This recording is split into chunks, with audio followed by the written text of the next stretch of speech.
conforme é registrada na carta aos Hebreus, capítulo 9, a partir do versículo 1. Ora, a primeira aliança tinha regras para a adoração e também um tabernáculo terreno. Foi levantado um tabernáculo. Na parte da frente, chamada Lugar Santo, estavam o candelabro, a mesa e os pães da presença. Por trás do segundo véu havia a parte chamada Santo dos Santos, onde se encontravam o altar de ouro para o incenso e a arca da aliança, totalmente revestida de ouro. Nessa arca estavam o vaso de ouro contendo maná, a vara de Arão que floresceu e as tábuas da aliança. Acima da arca estavam os querubins da glória, que com sua sombra cobriam a tampa da arca. A respeito dessas coisas, não cabe agora falar detalhadamente. Estando tudo assim preparado, os sacerdotes entravam regularmente no lugar santo do tabernáculo para exercer o seu ministério. No entanto, somente o sumo sacerdote entrava no Santo dos Santos, apenas uma vez por ano e nunca sem apresentar o sangue do sacrifício, que ele oferecia por si mesmo e pelos pecados que o povo havia cometido por ignorância. Dessa forma, o Espírito Santo estava mostrando que ainda não havia sido manifestado o caminho para o Santo dos Santos, enquanto permanecia o primeiro tabernáculo. Isso é uma ilustração para os nossos dias, indicando que as ofertas e os sacrifícios oferecidos não podiam dar ao adorador uma consciência perfeitamente limpa. Eram apenas prescrições que tratavam de comida e bebida e de várias cerimônias de purificação com água. Essas ordenanças exteriores foram impostas até o tempo da nova ordem. Quando Cristo veio como sumo sacerdote dos benefícios agora presentes, ele adentrou o maior e mais perfeito tabernáculo, não feito pelo homem, isto é, não pertencente a esta criação, não por meio de sangue, de bodes e de novilhos, mas pelo seu próprio sangue. Ele entrou no Santo dos Santos de uma vez por todas e obteve eterna redenção.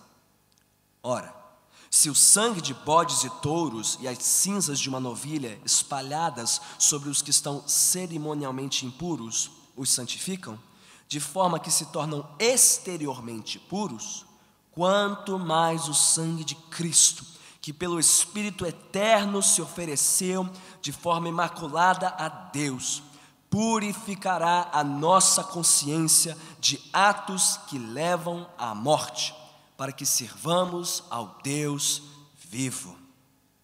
Por essa razão, Cristo é o mediador de uma nova aliança para que os que são chamados recebam a promessa da herança eterna, visto que ele morreu como resgate pelas transgressões cometidas sob a primeira aliança. No caso de um testamento, é necessário que se comprove a morte daquele que o fez, pois um testamento só é validado no caso de morte, uma vez que nunca vigora enquanto está vivo quem o fez.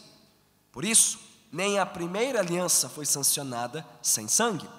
Quando Moisés terminou de proclamar todos os mandamentos da lei a todo o povo, levou sangue de novilhos e de bodes, e também água, lã vermelha e ramos de isopo, e aspergiu o próprio livro e todo o povo, dizendo: este é o sangue da aliança que Deus ordenou que vocês obedeçam.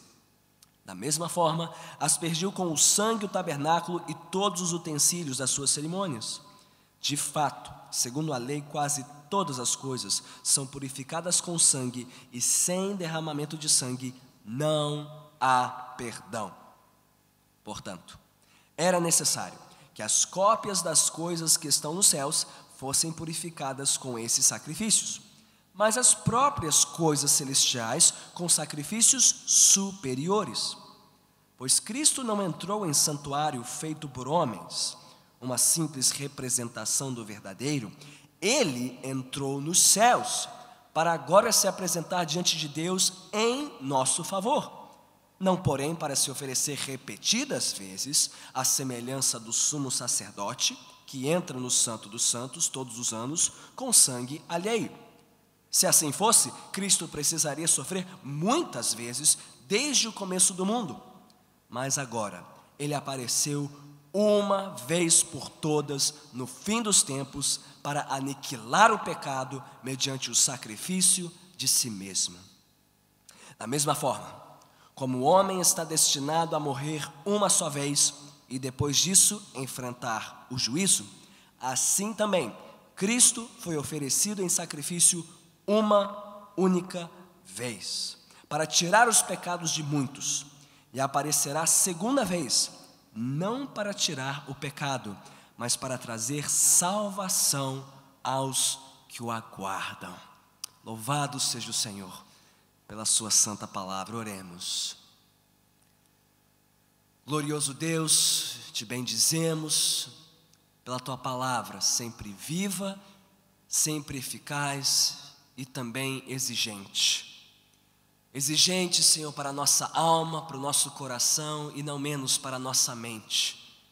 Ajude-nos pelo teu Espírito, Senhor, a compreendermos este texto exigente nesta noite, mas que ele possa descer da nossa mente para o nosso coração. E ali, Senhor, gerar vida nova, confiança nova no sacrifício perfeito, único e definitivo de Jesus Cristo por nós, para a nossa eterna redenção. E te daremos por isso toda a honra, toda a glória e todo o louvor, em o nome de Cristo Jesus. Que a igreja diga amém. Podemos sentar.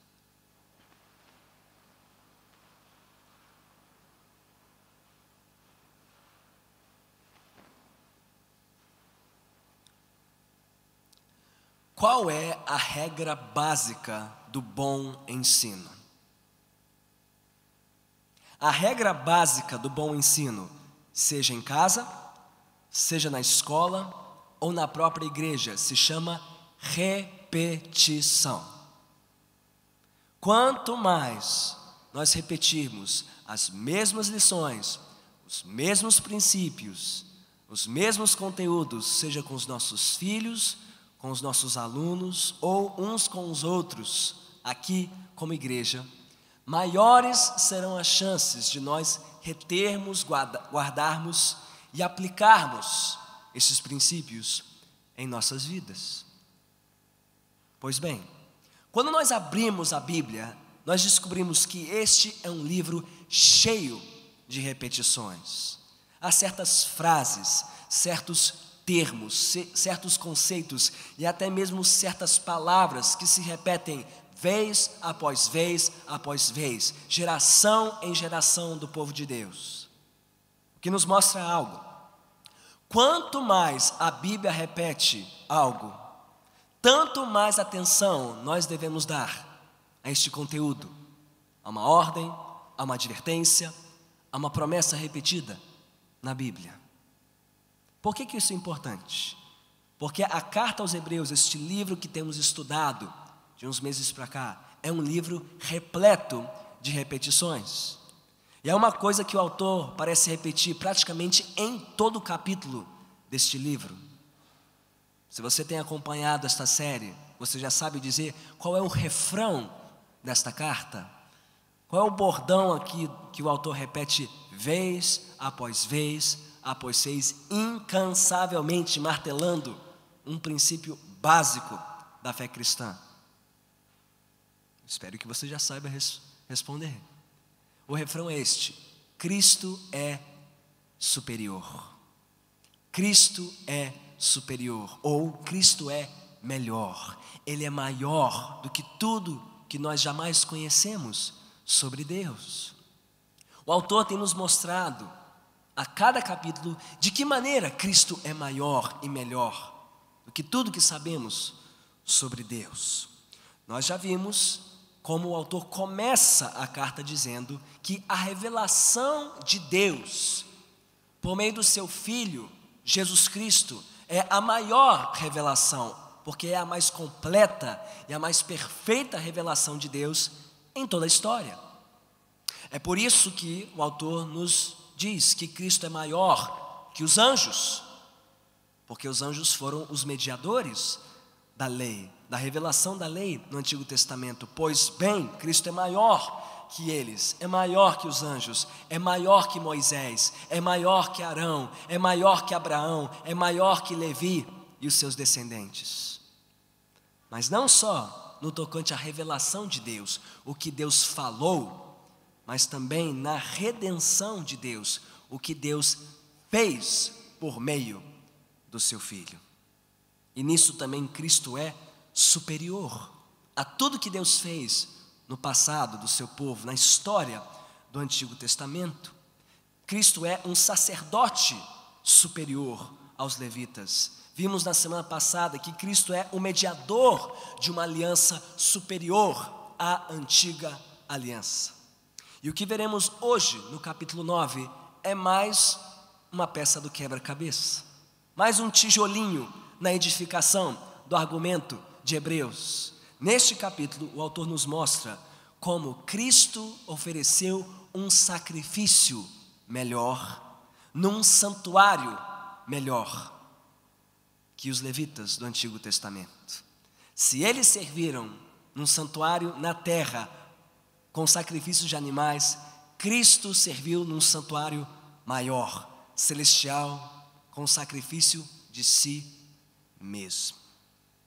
Mas as duas perguntas que queremos responder nesta noite, de acordo com o capítulo 9 de Hebreus, são as seguintes. Primeiro, como exatamente o sacrifício de Cristo é superior ou melhor que o sacrifício oferecido pelos levitas? O autor responde esta pergunta na primeira metade do capítulo 9, Hebreus 9, 1 a 14.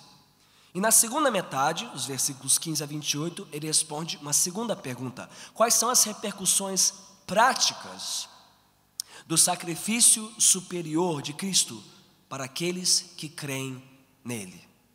As duas metades do capítulo que respondem essas duas perguntas: como o sacrifício de Jesus é superior e que diferença isso deve fazer na vida daqueles que creem nele. Então vamos começar a responder essas perguntas em ordem. Mantenha a sua Bíblia aberta comigo, por favor, com os olhos fitos no texto de Hebreus 9. Começamos pela primeira pergunta: como o sacrifício de Cristo é superior ao dos levitas? Versículos 1 a 14 de Hebreus 9. E como de costume, o autor trabalhará com um contraste. Novamente, ele contrastará o serviço dos levitas no Antigo Testamento e o serviço de Cristo no Novo Testamento. Ele começa por onde no capítulo? Com os levitas, no tabernáculo, versículos 1 a 10. E depois fará o contraste com o serviço de Cristo nos versículos 11 a 14. E o que o autor ressalta, ou chama atenção a respeito do serviço dos levitas? Bem, ele começa aqui falando sobre, novamente, as limitações dos levitas, do que eles faziam e do quão longe poderiam servir a Deus em favor do povo.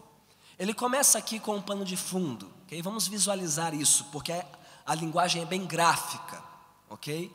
O autor começa aqui nos versículos 1 a 5, pintando o cenário, onde os levitas serviam.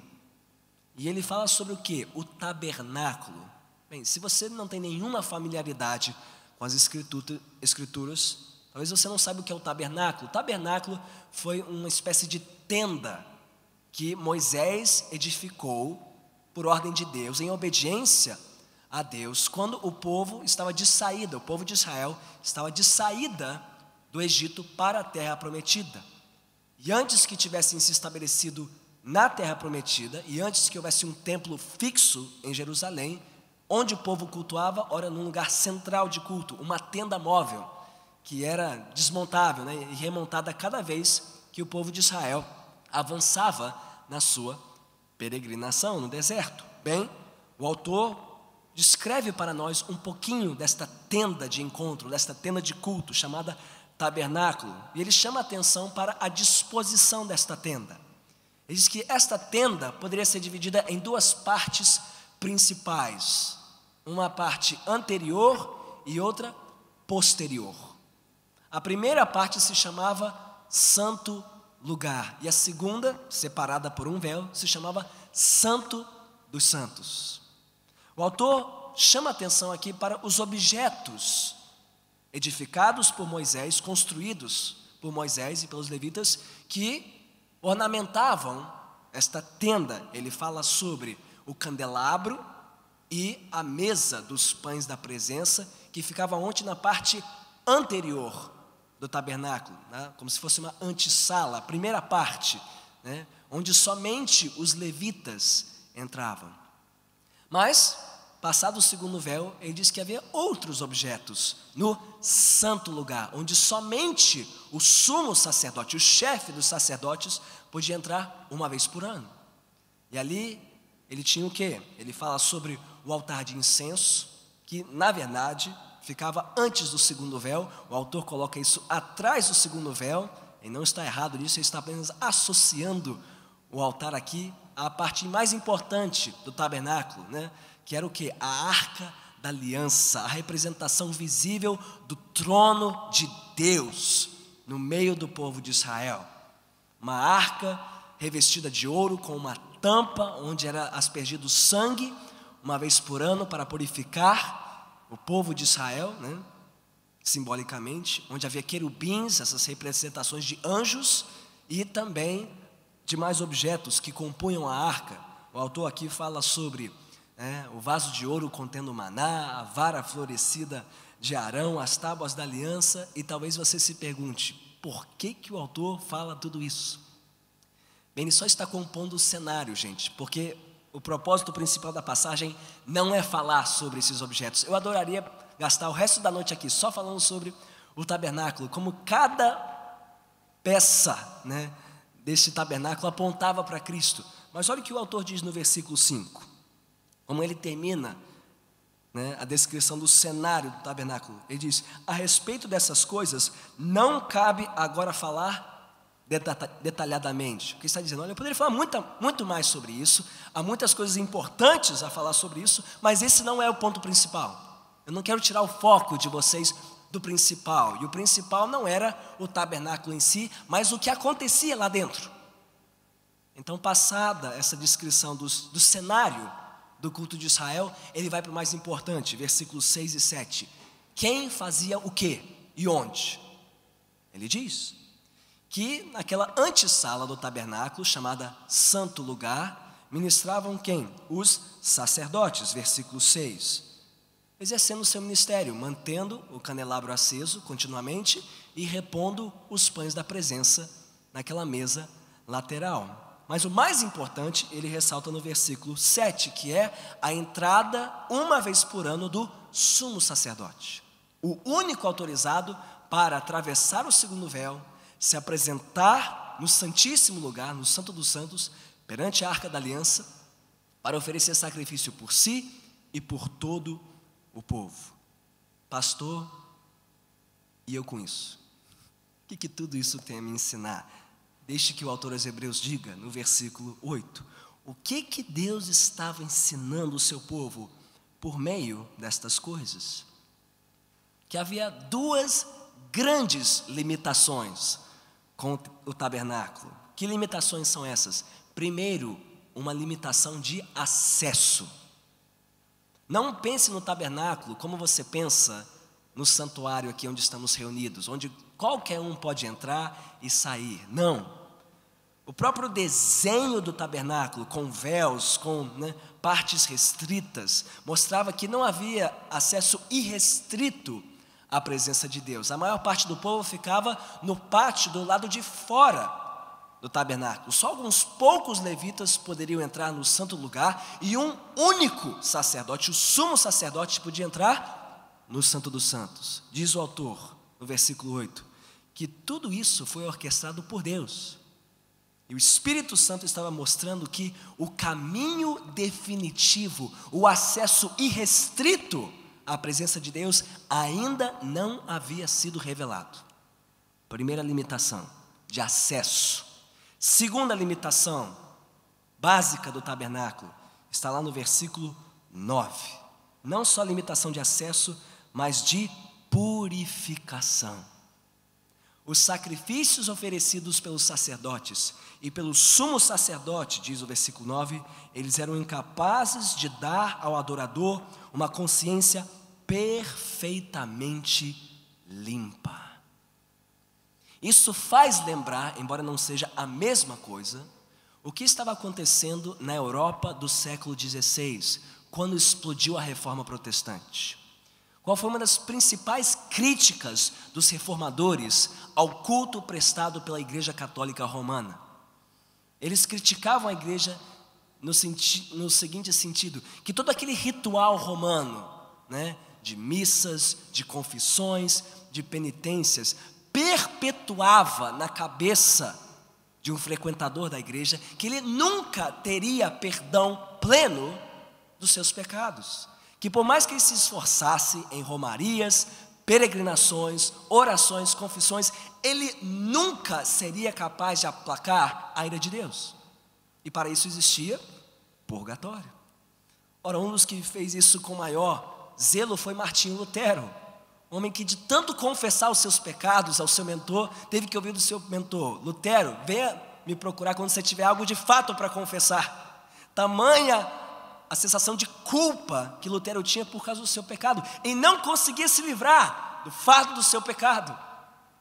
Semelhantemente, diz o autor, era isso que acontecia com os adoradores de Deus em Israel. Por sempre oferecerem sacrifícios, ano após ano, vez após vez, isso lhes dava a impressão de que o assunto do pecado não estava resolvido.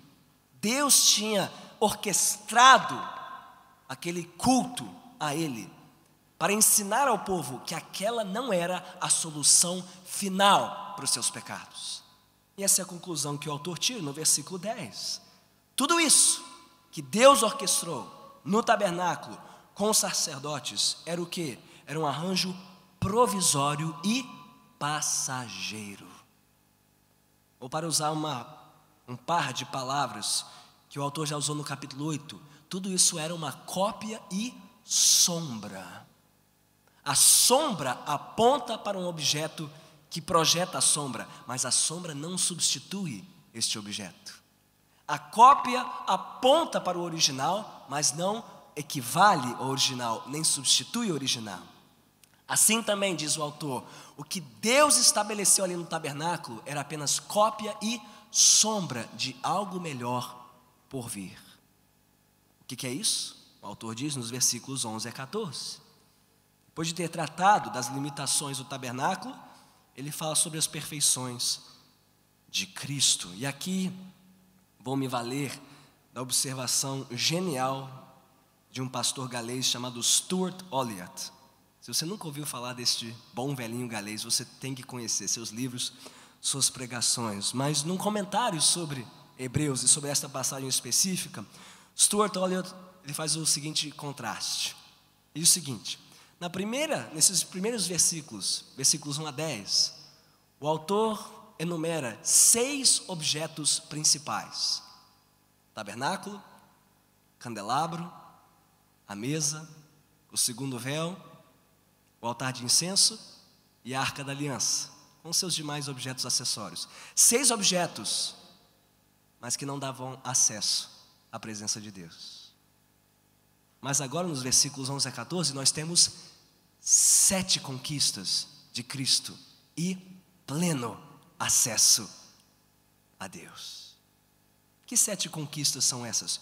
Olhe comigo para o texto, versículos 11 a 14. Primeiro, lembra o autor, Cristo é o melhor sacerdote, versículo 11. Quando Cristo veio como sumo sacerdote dos benefícios agora presentes. Ele começa com o melhor sacerdote, o sumo sacerdote perfeito e eterno. Segundo, que adentrou o melhor santuário, ainda no versículo 11, ele adentrou o maior e mais perfeito tabernáculo, não feito pelo homem, isto é, não pertencente a esta criação. O serviço deste sacerdote não está na terra, mas no céu.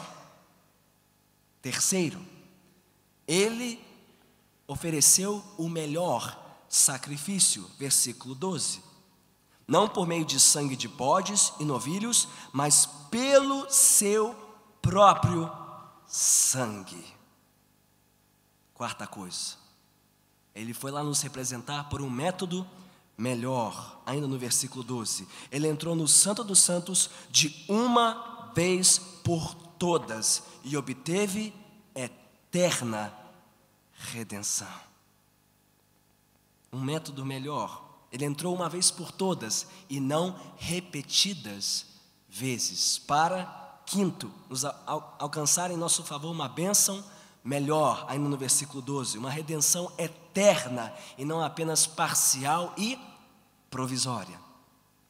Então Olliott conclui, nos versículos 13 a 14, temos a sexta e a sétima conquista de Cristo.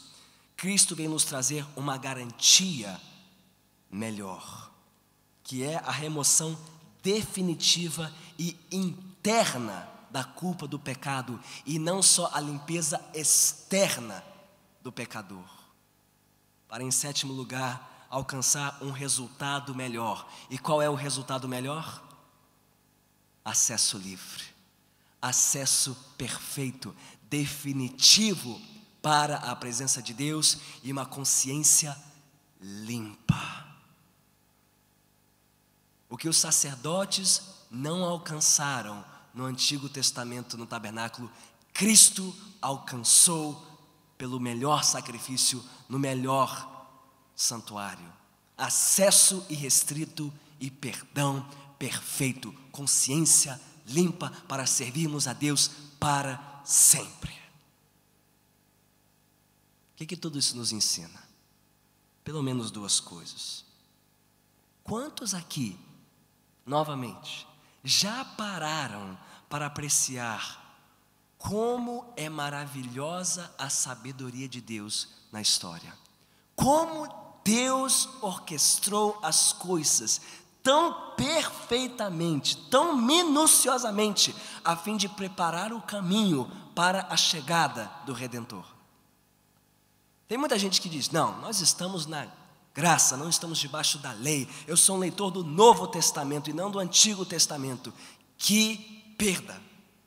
Porque o que Hebreus está nos mostrando de novo é que nós não podemos entender a riqueza do que Cristo fez por nós na cruz sem lermos o Antigo Testamento. Ele já estava lá, sendo prometido, o caminho estava sendo preparado para a sua chegada. As sombras dele já estavam lançadas sobre o tabernáculo, sobre os sacerdotes, aguardando a sua chegada. Não podemos simplesmente ignorar o Antigo Testamento, mas tampouco podemos ler o Novo Testamento como apenas um espelho do Antigo. É um erro igualmente equivocado. Achar que o Novo Testamento é apenas a continuação natural do que Deus já revelou no Antigo, bem, nem uma coisa, nem outra. Porque há tanto continuidade como descontinuidade, há um progresso. O que Deus plantou de maneira embrionária no Antigo Testamento só veio a pleno fruir, a plena revelação aonde? No Novo Testamento. Já vimos isso na semana passada, quando vimos a transição da antiga para a nova aliança, promessas superiores, uma obra superior. Estamos vendo isso agora de novo, um tabernáculo superior, um sacerdote superior, um sacrifício superior, e tudo isso orquestrado por Deus. Deus preparando nas Escrituras o caminho do Redentor superior. Isso é glorioso. E alegra o coração de um crente ver como Deus revela e ordena as coisas. Mas há uma segunda coisa aqui. Quantos costumeiramente param para refletir sobre a superioridade da religião cristã a todas as demais religiões? Temos repetido isso constantemente aqui nesta série, como há uma outra agenda aqui nesta carta. Não só de mostrar que Cristo é superior, mas que não há nada que chegue sequer aos pés de Cristo.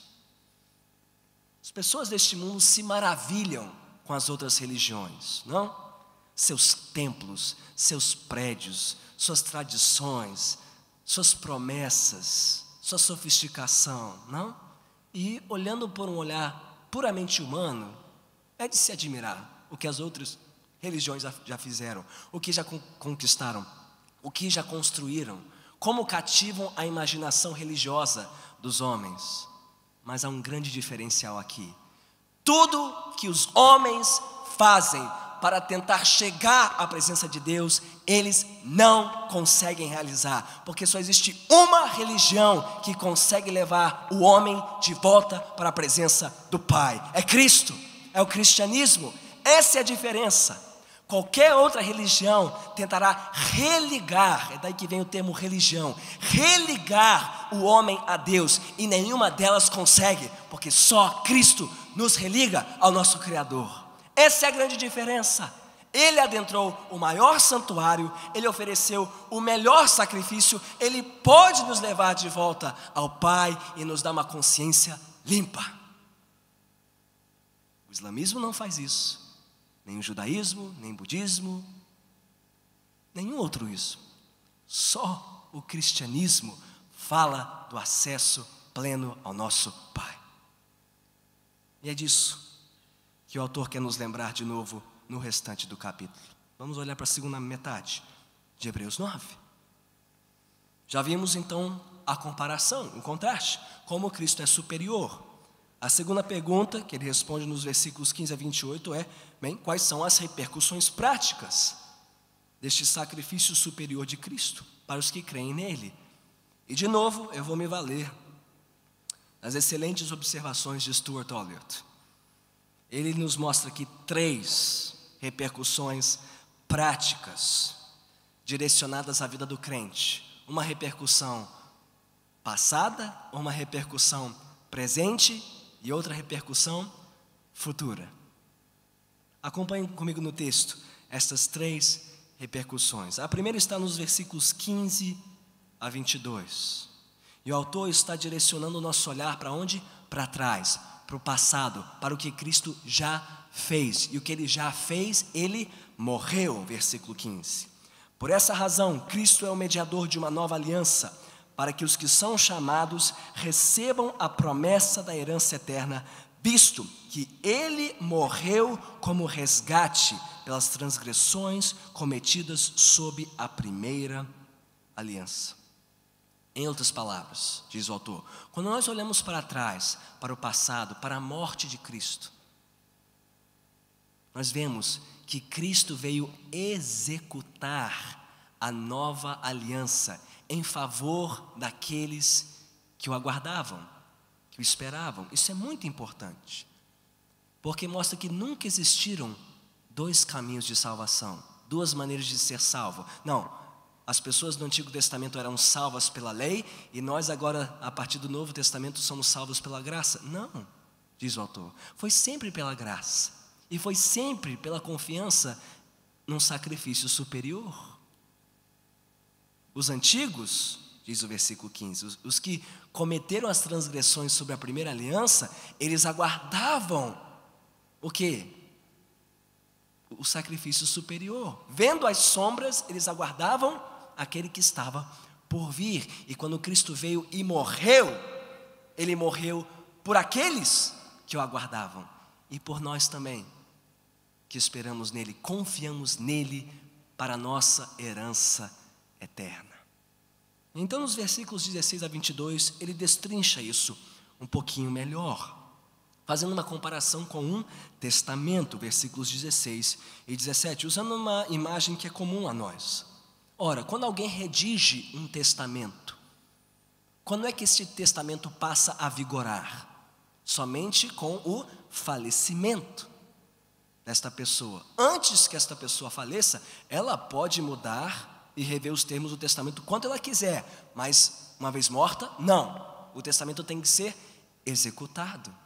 Diz o autor, foi isto que Cristo fez. Quando ele morreu, quando ele foi para o Calvário, ele veio executar o testamento de Deus. Ele veio executar os termos da nova aliança, que já estudamos semana passada, no capítulo 8, mostrando que o sangue dele foi suficiente para ratificar essa aliança e garantir para nós uma herança melhor. Então, nos versículos 18 a 22, diz: olha, isso não é novidade, porque o Antigo Testamento é um livro banhado de sangue, há sangue para todo lado. Desde que Moisés estabeleceu a antiga aliança, ele aspergiu o povo com sangue, o livro da aliança com sangue, o tabernáculo com sangue, tudo isso esperando o quê? O sangue superior, o sacrifício superior, que traria perdão pleno para o povo. Diz o versículo 15, é isso que Cristo fez. Olhe para trás, lembre-se do passado, lembre-se do que Cristo fez. Ele morreu, Ele sangrou, por isso podemos ter certeza de que Deus executou a sua aliança em nosso favor. Primeira repercussão. Segunda, não olhe apenas para trás, olhe para o alto. O Cristo que morreu, Ele está onde agora? Na presença do Pai, versículos 23 a 26. Portanto, era necessário que as cópias das coisas que estão nos céus fossem purificadas com esses sacrifícios, mas as próprias coisas celestiais com sacrifícios superiores. Versículo 24, pois Cristo não entrou em santuário feito por homens, uma simples representação do verdadeiro. Ele entrou nos céus para agora se apresentar diante de Deus em nosso favor. Não só o que Cristo fez no passado, mas o que Cristo faz agora. Onde Ele está? Ele está no céu, Ele está na presença do Pai. Ele está lá nos representando, intercedendo por nós, guardando-nos até que Ele venha. E o que Ele faz lá, Ele fez de uma vez por todas, versículos 25 e 26. Cristo não foi para lá para voltar para lá ano após ano, como sumo sacerdote. Ele não foi lá trazendo sangue de animais, Ele foi lá apresentar o seu próprio sangue. Para versículo 26, aniquilar o pecado mediante o sacrifício de si mesmo. Como sabemos que a morte de Cristo foi o suficiente? Porque Deus o ressuscitou, Ele foi para a presença do Pai e o Pai o recebeu. O Pai aceitou o sacrifício. O problema do pecado foi resolvido, a culpa foi removida, já não há mais condenação para os que estão em Cristo, porque Ele está lá representando a mim e a ti. Isso já seria bom demais, mas não para aí. Você já olhou para trás para o que Cristo fez? Você já olhou para o alto para o que Cristo faz? Agora olhe para frente e veja o que Cristo fará. Versículos 27 e 28.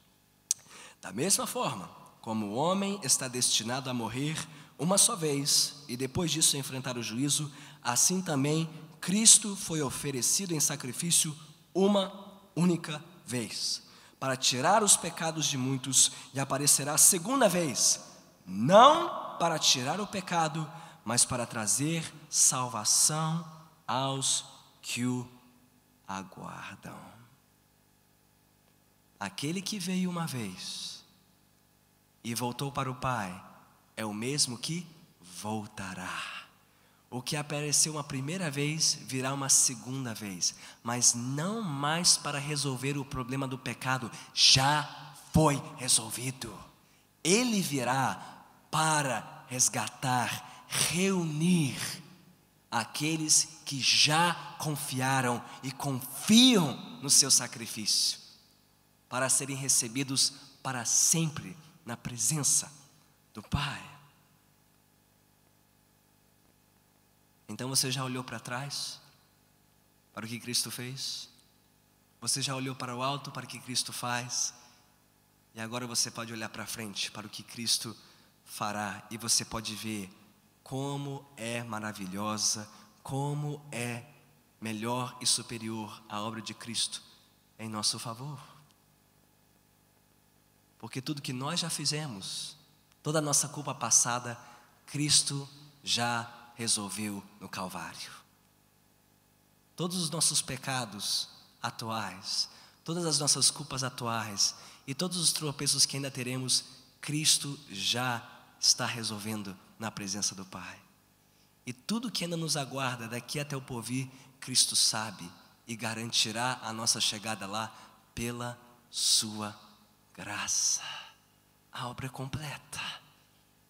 Cristo que nos salvou, Ele nos salva e nos salvará. O que vimos no início deste sermão? Qual é a regra básica do bom ensino? Repetição. Se tudo que você ouviu nesta noite já te era conhecido, nada foi novo para você, glória a Deus por isso. Nunca me esquecerei do que um professor meu disse na faculdade, quando estava fazendo pós-graduação, estudos teológicos no exterior. Ele disse certa vez para a nossa turma: eu não vou para a igreja domingo após domingo para ouvir novidades. Eu vou para a igreja para ouvir as mesmas coisas que eu já sei, mas eu teimo em esquecer, para que eu não as esqueça tanto até o fim da minha vida. Repetição é o que a Bíblia faz, é o que Hebreus faz, é o que todo bom pregador deve fazer, é o que todo crente deve fazer com as verdades que ele já conhece da palavra de Deus. O que quer dizer que nós nunca podemos repetir demais as mesmas lições concernentes à superioridade da obra de Cristo. Não podemos repetir isso demais para os da nossa casa, para os que estão do nosso lado no banco, nem tampouco para nós mesmos. Então deixe-me perguntar nesta noite: alguém aqui entrou neste santuário ignorante dessas verdades? Você nunca tinha ouvido falar disso, do sacrifício de Cristo num santuário superior. Você nunca tinha ouvido falar da necessidade de sacrifício. Você nunca tinha ouvido falar que Deus é um Deus santo, justo e justamente irado contra todo pecador e todo pecado.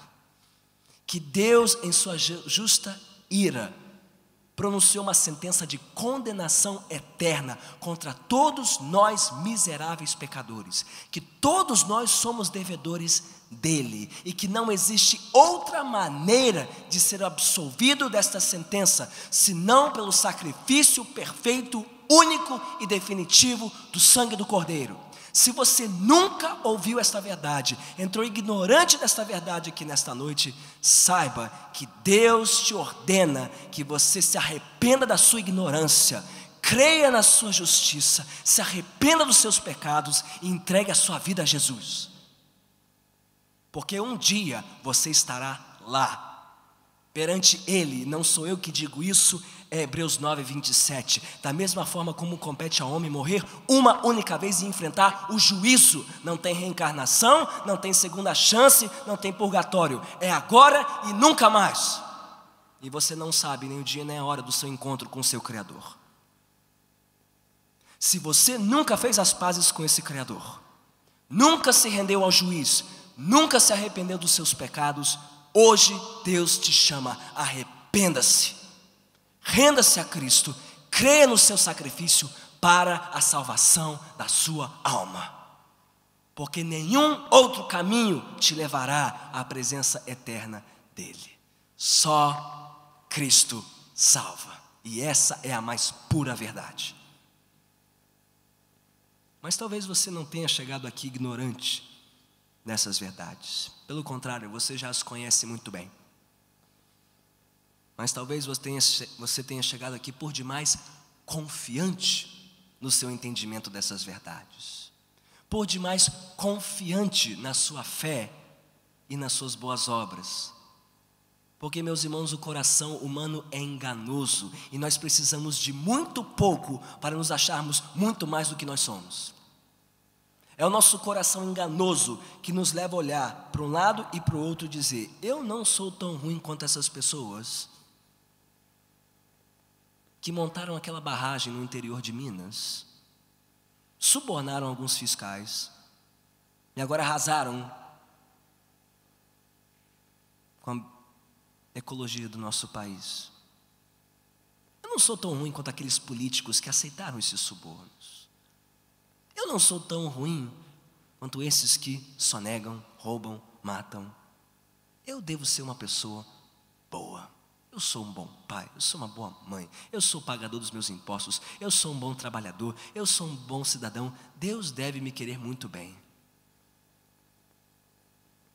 Se você chegou aqui confiante nos seus méritos e nas suas boas obras, por melhores que elas sejam, e por mais que você fique acima da média espiritual da nação, saiba que nada garantirá o seu acesso a Deus, senão os méritos de outro, de Cristo.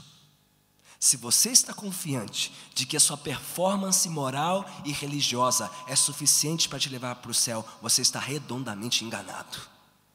Porque muitos chegarão naquele dia dizendo: Senhor, Senhor, e ouvirão dele: apartem-se de mim, vocês que praticam o mal, eu nunca os conheci.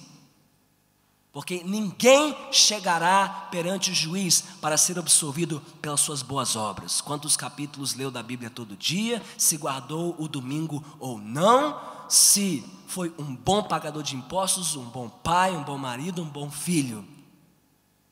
O inferno estará repleto de pessoas assim, que fizeram tudo isso, mas não se renderam a Jesus.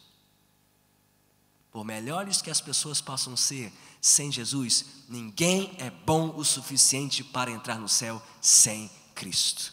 E Hebreus nos mostra isso claramente. Como é que alguém pode entrar na presença de Deus? É por Cristo somente, pela graça somente, mediante a fé somente em Cristo, para a glória de Deus somente.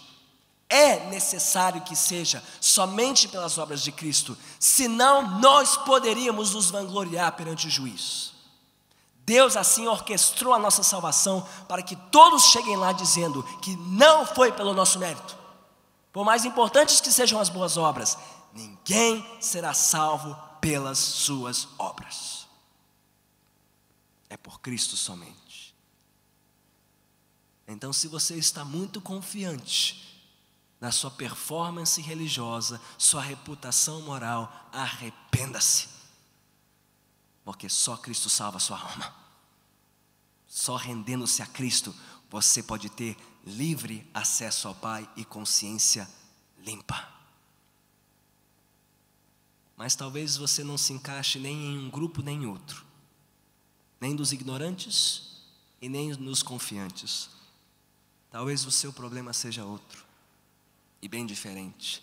Talvez você tenha entrado por estas portas, temendo e tremendo, que não seja bom o suficiente para entrar no céu.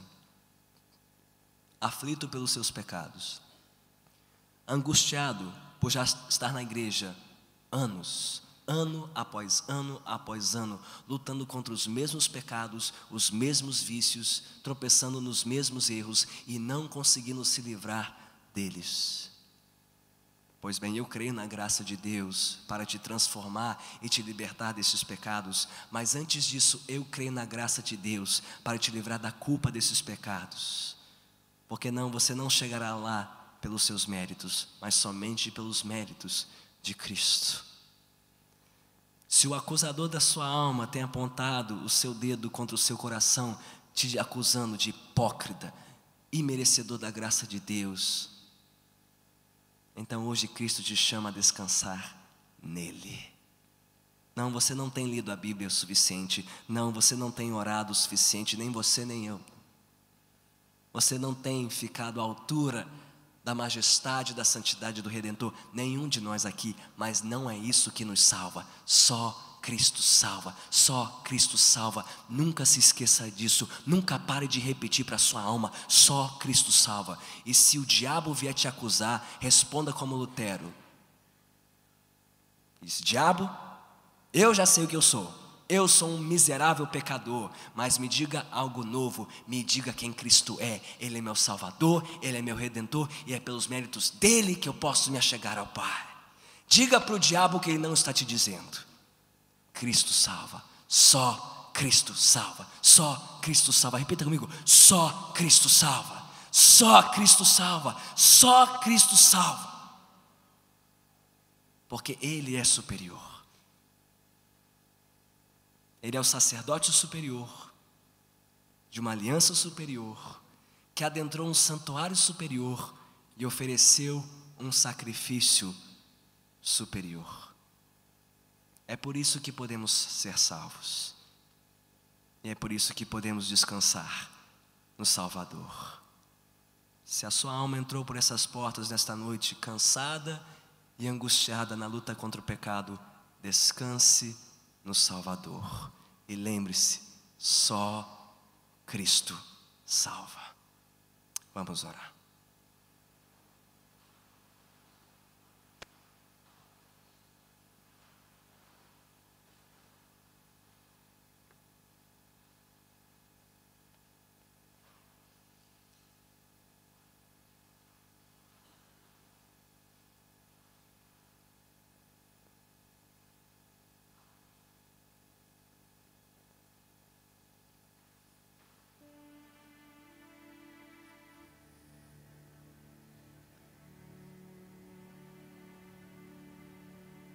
Senhor bendito, chegamos perante Ti, trêmulos, tementes e trêmulos,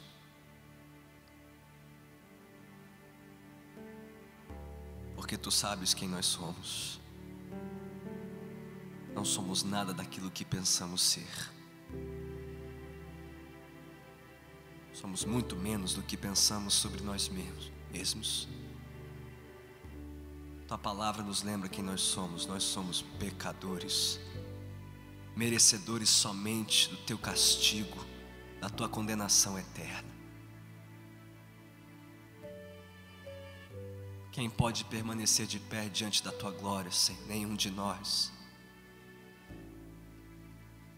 Quem poderá se apresentar perante Ti no último dia, pelos seus próprios méritos, ó Santo Juiz de toda a terra? Nenhum de nós. Nenhum de nós. O que somos, o que temos feito só nos condena e não nos abona. Tem misericórdia de nós, Senhor. Tem misericórdia de mim, minha ignorância, minha insensatez, minha inconstância. Mas leva-me, Senhor, à Tua presença. Leva-me de volta à Tua presença nesta noite, Senhor, pelo novo e vivo caminho, inaugurado por Jesus Cristo, nosso eterno sumo sacerdote, que adentrou os céus, oferecendo o sacrifício de si mesmo, para a nossa eterna redenção,